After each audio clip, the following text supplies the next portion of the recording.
Hi! So we're talking about romance this week. So I watched Terry's video for this week, and I think it's interesting that he talked about 1972, The Flame and the Flower, you know, that advent of the bodice ripper. But in Canada, before that, we had Harlequin. And I looked at, I knew Harlequin was Canadian origin, but I looked it up on Wikipedia. It was founded in Winnipeg, Manitoba in 1949. So if you think about back then, a lot of, well, especially in Manitoba, you've got a lot of rural farm wives that would just love this kind of escapist book. And before there was ebook, there was book club.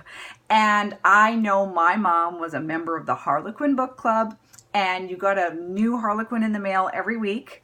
And she had stacks, like there was like 40 or 50 of them all jammed under the sink in the ensuite bathroom. And I remember, like, as a teenager, or maybe even younger than that, who knows, grabbing a few. So interestingly, by 1975, 70% of Harlequin sales came from the United States. I looked this up on Wikipedia. Despite this fact, the company contracted with only British writers. Harlequin contracted its first American author in late 1975 when they purchased a novel by Janet Daly. And I read some of Janet Daly's stuff.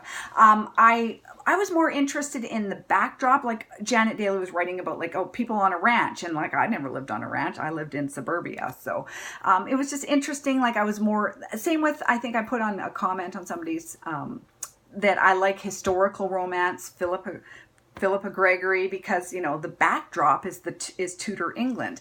And so it's the backdrops that really appeal to me, less so the romance. So the short little romance story we read this week, it just, that doesn't appeal to me.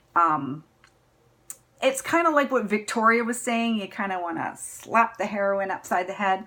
Like, I understand that, you know, she had the grief over the loss of her child and everything, but, you know, go get some professional help before you just shut them out and, like, decide to get a quickie divorce. Anyhow, so romance isn't necessarily my thing, but I've definitely sampled it, and I just had to plug that Harlequin is Canadian origin. And my sister, who's 7 years older than me, I told her about this week's discussion, and she said, yeah, I read The Flame and the Flower. So she said, she definitely went to the bodice rippers. Harlequin was a lot cleaner, apparently. I haven't read very many bodice rippers myself, but I did read Harlequin romances, or sampled them as a kid, and there you go. That's romance this week.